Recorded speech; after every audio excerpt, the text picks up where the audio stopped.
ਸਤਿ ਸ਼੍ਰੀ ਅਕਾਲ। ਮੈਂ ਜੀ ਵਿੰਪੀ ਸਿੱਧੂ ਪੰਜਾਬੀ ਦੀ ਵੱਡੀ ਲੇਖਕਾ ਅੰਮ੍ਰਿਤਾ ਪ੍ਰੀਤਮ ਹੋਣਾ ਦੀ ਆਟੋਬਾਇਓਗ੍ਰਾਫੀ ਰਸੀਦੀ ਟਿਕਟ ਦਾ ਅਗਲਾ ਪੰਨਾ ਫਰੋਲਦਿਆਂ ਤੁਹਾਡੇ ਰੂਬਰੂ ਹੋ ਰਹੀਆਂ। ਚੁੱਪ ਦਾ ਇੱਕ ਦਾਇਰਾ ਪਰਤ ਕੇ ਕਈ ਮੀਲ ਪਿਛਾਂ ਵੇਖਾਂ ਤਾਂ ਮੁਲਕ ਦੀ ਤਕਸੀਮ ਤੋਂ ਪਹਿਲਾਂ ਉਹ ਦਿਨ ਸਾਹਮਣੇ ਆਉਂਦੇ ਹਨ ਜਦੋਂ ਅਚਾਨਕ ਲਾਹੌਰ ਦੀ ਹਵਾ ਰੋਮਾਂਚਿਕ ਅਫਵਾਹਾਂ ਨਾਲ ਤਲਖ ਹੋ ਗਈ ਸੀ। ਮੇਰੇ ਨਾਲ ਮੇਰੇ ਵਿਆਹ ਤੋਂ ਸਿਵਾ ਕੁਝ ਨਹੀਂ ਸੀ ਵਾਪਰਿਆ। 4 ਸਾਲ ਦੀ ਉਮਰ 'ਤੇ ਜੋ ਮੰਗਣੀ ਹੋਈ ਸੀ ਉਹ 16 ਸਾਲ ਦੀ ਉਮਰ 'ਤੇ ਨੇਪਰੇ ਚੜ੍ਹੀ ਬੜੀ ਇਕਸਾਰ ਜਿਹੀ ਤੁਰਦੀ ਜ਼ਿੰਦਗੀ ਵਾਂਗ। ਪਰ ਅਦਬੀ ਹਲਕਿਆਂ 'ਚ ਬੜੀਆਂ ਰੋਮਾਂਚਿਕ ਕਹਾਣੀਆਂ ਫੈਲ ਗਈਆਂ। ਪਤਾ ਲੱਗਾ ਪੰਜਾਬੀ ਸ਼ਾਇਰੀ ਜਿਸ ਸ਼ਾਇਰ ਦਾ ਨਾਂ ਉਸ ਵੇਲੇ ਸਭ ਤੋਂ ਮਾਣ ਨਾਲ ਲਿਆ ਜਾਂਦਾ ਸੀ, ਉਸ ਸ਼ਾਇਰ ਨੇ ਮੇਰੇ ਨਾਂ 'ਤੇ ਕਈ ਨਜ਼ਮਾਂ ਲਿਖੀਆਂ ਹਨ। ਇਹ ਉਸ ਵੇਲੇ ਦੇ ਮਸ਼ਹੂਰ ਸ਼ਾਇਰ ਮੋਹਨ ਸਿੰਘ ਦਾ ਨਾਂ ਸੀ। ਪਰ ਜਿੰਨਾ ਵੀ ਸਮਾਗਮਾਂ 'ਚ ਮੈਂ ਮੋਹਨ ਸਿੰਘ ਜੀ ਨੂੰ ਵੇਖਿਆ, ਉਹਨਾਂ ਨਾਲ ਸਧਾਰਨ ਜਿਹੀ ਮੁਲਾਕਾਤ ਹੋਈ, ਇਸ ਤੋਂ ਵੱਧ ਕੁਝ ਨਹੀਂ।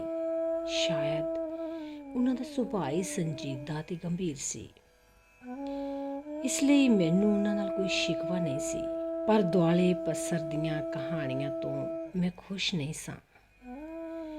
ਮੇਰੇ ਮਨ 'ਚ ਉਹਨਾਂ ਲਈ ਆਪਣੇ ਤੋਂ ਵੱਡੇ ਸ਼ਾਇਰ ਹੋਣ ਦੇ ਨਾਤੇ ਇੱਕ ਆਦਰ ਸੀ, ਪਰ ਇਸ ਤੋਂ ਵੱਖਰਾ ਕੁਝ ਨਹੀਂ ਸੀ।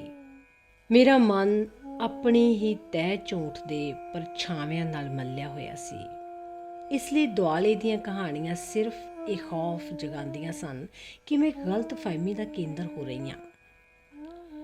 ਪਰ ਮੋਹਨ ਸਿੰਘ ਦਾ ਖਲੂਸ ਇਹੋ ਜਿਹਾ ਸੀ ਕਿ ਉਹਨਾਂ 'ਤੇ ਕੋਈ ਸ਼ਿਕਵਾ ਨਹੀਂ ਸੀ ਕਰ ਸਕਦੀ। ਫਿਰ ਇੱਕ ਸ਼ਾਮ ਮੋਹਨ ਸਿੰਘ ਮਿਲਣ ਆਏ। ਉਹਨਾਂ ਨਾਲ ਸ਼ਾਇਦ ਡਾਕਟਰ ਦੀਵਾਨ ਸਿੰਘ ਸਨ ਜਾਂ ਕੋਈ ਹੋਰ, ਮੈਨੂੰ ਯਾਦ ਨਹੀਂ। ਤੇ ਪਤਾ ਲੱਗਾ ਦੂਜੇ ਦਿਨ ਉਹਨਾਂ ਨੇ ਨਜ਼ਮ ਲਿਖੀ ਜਾਇਦਾਦ, ਜਿਹਦਾ ਭਾਵ ਸੀ ਉਹ ਬੂਹੇ ਵਿੱਚ ਚੁੱਪ ਖੜੀ ਸੀ, ਇੱਕ ਜਾਇਦਾਦ ਵਾਂਗੂ, ਇੱਕ ਮਾਲਕ ਦੀ ਮਲਕੀਅਤ ਵਾਂਗੂ। ਮੇਰੇ ਲਈ ਇਹ ਮੇਰੇ ਮਨ ਦੇ ਬੜੇ ਔਖੇ ਦਿਨ ਸਨ। ਨਜ਼ਮ ਦੀ ਸਪਸ਼ਟਤਾ ਮੈਨੂੰ ਬੇਚੈਨ ਕਰ ਰਹੀ ਸੀ ਕਿ ਚੰਗੇ ਭਲੇ ਆਦਮੀ ਨੂੰ ਮੇਰੀ ਚੁੱਪ ਗਲਤ ਫਹਿਮੀ ਪਾ ਰਹੀ ਹੈ, ਪਰ ਪਤਾ ਨਹੀਂ ਸੀ ਲੱਗ ਰਿਹਾ ਕਿ ਚੁੱਪ ਨੂੰ ਮੈਂ ਕਿਵੇਂ ਤੋੜਾਂ। ਮੇਰੇ ਸਾਹਮਣੇ ਮੋਹਨ ਸਿੰਘ ਨੇ ਆਪਣੀ ਚੁੱਪ ਕਦੇ ਨਹੀਂ ਸੀ ਤੋੜੀ। ਇਸ ਚੁੱਪ ਦੀ ਇੱਕ ਆਪਣੀ ਆਬਰੂ ਸੀ ਜੋ ਕਾਇਮ ਸੀ। ਤੇ ਫਿਰ ਇੱਕ ਦਿਨ ਮੋਹਨ ਸਿੰਘ ਆਏ। ਉਹਨਾਂ ਦੇ ਨਾਲ ਫਾਰਸੀ ਦੇ ਵਿਦਵਾਨ ਕਪੂਰ ਸਿੰਘ ਸਨ।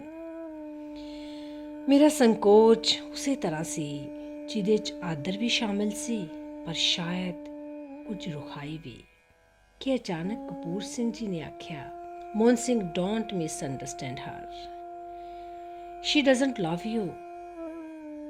ਤਾਂ ਚਿਰਾਂ ਦੀ ਜੰਮੀ ਹੋਈ ਚੁੱਪ ਕੁਝ ਪੰਗਰ ਗਈ। ਉਸ ਦਿਨ ਮੈਂ ਹੌਸਲਾ ਕਰਕੇ ਕਹਿ ਸਕੀ, ਮੋਹਨ ਸਿੰਘ ਜੀ, ਮੈਂ ਤੁਹਾਡੀ ਦੋਸਤ ਹਾਂ, ਤੁਹਾਡਾ ਆਦਰ ਕਰਦੀ ਹਾਂ, ਤੁਸੀਂ ਹੋਰ ਕੀ ਚਾਹੁੰਦੇ ਹੋ? ਮੈਂ ਬੜੇ ਸੰਕੁਚੇ ਹੋਏ ਲਫ਼ਜ਼ਾਂ 'ਚ ਸਿਰਫ ਇੰਨਾ ਆਖਿਆ ਤੇ ਮੇਰੀ ਜਾਚੀ ਕਾਫੀ ਸੀ। ਮੋਹਨ ਸਿੰਘ ਜੀ ਨੇ ਕੁਝ ਨਹੀਂ ਕਿਹਾ, ਸਿਰਫ ਬਾਅਦ 'ਚ ਇੱਕ ਛੋਟੀ ਜਿਹੀ ਨਜ਼ਮ ਲਿਖੀ ਜਿਹਦੇ ਵਿੱਚ ਉਹੀ ਲਫ਼ਜ਼ ਦੁਹਰਾਏ, ਮੈਂ ਤੁਹਾਡੀ ਦੋਸਤ ਹਾਂ, ਮੈਂ ਤੁਹਾਡੀ ਮਿੱਤਰ ਹਾਂ, ਤੁਸੀਂ ਹੋਰ ਕੀ ਚਾਹੁੰਦੇ ਹੋ? ਤੇ ਅਗਲੀਆਂ ਸਤਰਾਂ ਇੱਕ ਉਦਾਸੀ ਨਾਲ ਲਿਖੀਆਂ, ਮੈਂ ਹੋਰ ਕੀ ਚਾਹਣਾ ਹੈ। ਪਰ ਕੁਝ ਕਹਾਣੀਆਂ ਜਿਹੀਆਂ ਸਾਹਿਤ ਵਿੱਚ ਫਿਰ ਵੀ ਚੱਲਦੀਆਂ ਰਹੀਆਂ, ਕਈ ਮੂੰਹ ਜ਼ੁਬਾਨੀ, ਕਈ ਕੁਝ ਲੋਕਾਂ ਨੇ ਲਿਖਤਾਂ 'ਚ ਇਸ਼ਾਰਿਆਂ ਵਾਂਗ। ਪਰ ਮੋਹਨ ਸਿੰਘ ਵੱਲੋਂ ਜਦ ਤੱਕ ਕੋਈ ਅਜਿਹੀ ਲਿਖਤ ਨਹੀਂ ਸੀ ਆਈ ਜੋ ਮੈਨੂੰ ਦੁਖਾ ਦਿੰਦੀ, ਉਨਾ ਚਿਰ ਮੇਰੇ ਵੱਲੋਂ ਉਹਨਾਂ ਦੇ ਆਦਰ 'ਚ ਕਦੇ ਕੋਈ ਫਰਕ ਨਹੀਂ ਸੀ ਆਇਆ। ਇੱਕ ਸਧਾਰਨ ਜਿਹੀ ਘਟਨਾ ਹੋਰ ਵੀ ਵਾਪਰੀ ਸੀ। ਲਾਹੌਰ ਰੇਡੀਓ ਦੇ ਇੱਕ ਅਫਸਰ ਸਨ ਜਿਨ੍ਹਾਂ ਨੂੰ ਸ਼ਾਇਦ ਸਾਹਿਤ ਨਾਲ ਕੁਝ ਉਣਸ ਸੀ। ਇੱਕ ਵਾਰ ਮੇਰੇ ਇੱਕ ਬ੍ਰਾਡਕਾਸਟ ਤੋਂ ਪਿੱਛੋਂ ਅਚਾਨਕ ਕਹਿਣ ਲੱਗੇ, ਜੇ ਮੈਂ ਅੱਜ ਤੋਂ ਕੁਝ ਵਰੇ ਪਹਿਲਾਂ ਤੈਨੂੰ ਵੇਖਿਆ ਹੁੰਦਾ ਤਾਂ ਮੈਂ ਮੁਸਲਮਾਨ ਤੋਂ ਸਿੱਖ ਹੋ ਗਿਆ ਹੁੰਦਾ, ਜਾਂ ਤੂੰ ਸਿੱਖ ਤੋਂ ਮੁਸਲਮਾਨ ਹੋ ਗਈ ਹੁੰਦੀ। ਇਹ ਲਫ਼ਜ਼ ਅਚਾਨਕ ਹਵਾ 'ਚ ਉੱਭਰੇ ਤੇ ਅਚਾਨਕ ਹਵਾ 'ਚ ਲੀਨ ਹੋ ਗਏ। ਮੇਰਾ ਖਿਆਲ ਹੈ ਇਹ ਇੱਕ ਛਿਣ ਦਾ ਵਲੇਲ ਸੀ, ਜਿਹਦਾ ਨਾ ਕੋਈ ਪਹਿਲਾ ਛਿਣ ਇਹਦੇ ਨਾਲ ਜੁੜਦਾ ਸੀ ਤੇ ਨਾ ਕੋਈ ਅਗਲਾ। ਫਿਰ ਉਸ ਦਿਨ ਤੋਂ ਪਿੱਛੋਂ ਉਹਨਾਂ ਨੇ ਕਦੀ ਕੁਝ ਨਾ ਕਿਹਾ, ਪਰ ਮੈਂ ਅੱਜ ਤੱਕ ਨਹੀਂ ਜਾਣਦੀ ਕਿ ਉਸ ਵੇਲੇ ਦੀ ਫਿਜ਼ਾ 'ਚ ਉਹਨਾਂ ਦੇ ਕਿਸੇ ਵੀ ਅਹਿਸਾਸ ਦੀ ਗੱਲ ਕਿਵੇਂ ਖਿਲਰੀ। ਸ਼ਾਇਦ ਕਿਸੇ ਅੱਗੇ ਉਹਨਾਂ ਦੀ ਜ਼ੁਬਾਨੀ ਅਤੇ ਪਤਾ ਨਹੀਂ ਕਿਹੜੇ ਲਫ਼ਜ਼ਾਂ 'ਚ ਕਿ ਪਿੱਛੋਂ ਇਹਦਾ ਬੜਾ ਤੋੜਿਆ ਮਰੋੜਿਆ ਜ਼ਿਕਰ ਵੀ ਪੜ੍ਹਿਆ। ਕਈ ਵਾਰ ਤਾਂ ਜਾਪਦਾ ਹੈ ਕਿ ਪੰਜਾਬੀ ਲੇਖਕਾਂ ਕੋਲ ਲਿਖਣ ਨੂੰ ਕੋਈ ਗੰਭੀਰ ਵਿਸ਼ਾ ਹੀ ਨਹੀਂ ਹੈ।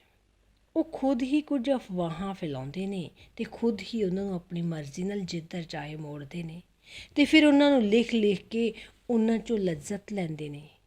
ਹਾਂ, ਵਰ੍ਹਿਆਂ ਪਿੱਛੋਂ ਜਦੋਂ ਮੈਂ ਦਿੱਲੀ ਰੇਡੀਓ 'ਤੇ ਨੌਕਰੀ ਕੀਤੀ ਤਾਂ ਇੱਕ ਪੰਡਤ ਸਤਿਆਦੇਵ ਸ਼ਰਮਾ ਹੁੰਦੇ ਸਨ, ਜੋ ਲਾਹੌਰ ਰੇਡੀਓ 'ਤੇ ਵੀ ਸਟਾਫ ਆਰਟਿਸਟ ਸਨ ਅਤੇ ਹੁਣ ਦਿੱਲੀ ਰੇਡੀਓ 'ਤੇ ਸਟਾਫ ਆਰਟਿਸਟ ਸਨ। ਉਹਨਾਂ ਨੇ ਹਿੰਦੀ 'ਚ ਇੱਕ ਕਹਾਣੀ ਲਿਖੀ, 26 Men and a Girl। ਕਹਾਣੀ ਦਾ ਸਿਰਲੇਖ ਉਹਨਾਂ ਨੇ ਗੋਰਕੀ ਦੀ ਕਹਾਣੀ ਤੋਂ ਹੀ ਲਿਆ, ਪਰ ਲਿਖਿਆ ਉਸ ਪੁਰਾਣੇ ਵਾਕਿਆ ਨੂੰ, ਅਤੇ ਕਹਾਣੀ ਲਿਖ ਕੇ ਮੈਨੂੰ ਸੁਣਾਈ। ਬੜੇ ਸਾਫ਼ ਦਿਲ ਦੇ ਬੰਦੇ ਸਨ। ਉਹਨਾਂ ਨੇ ਦੱਸਿਆ ਕਿ ਲਾਹੌਰ ਰੇਡੀਓ 'ਤੇ ਤੈਨੂੰ ਨਹੀਂ ਪਤਾ ਕਿੰਨੇ ਲੋਕ ਤੇਰੇ 'ਚ ਦਿਲਚਸਪੀ ਲੈਂਦੇ ਨੇ, ਖਾਸ ਕਰਕੇ ਉਹ ਅਫਸਰ ਵੀ। ਅਤੇ ਅਸੀਂ ਸਾਰੇ ਸਟਾਫ ਦੇ ਲੋਕ ਮਹੀਨਿਆਂ ਬੱਧੀ ਇੱਕ ਫਿਕਰ 'ਚ ਨਾ ਵੇਖਦੇ ਰਹੇ ਕਿ ਅੱਗੋਂ ਕੀ ਵਾਪਰੇਗਾ, ਪਰ ਕੁਛ ਨਹੀਂ ਵਾਪਰਿਆ।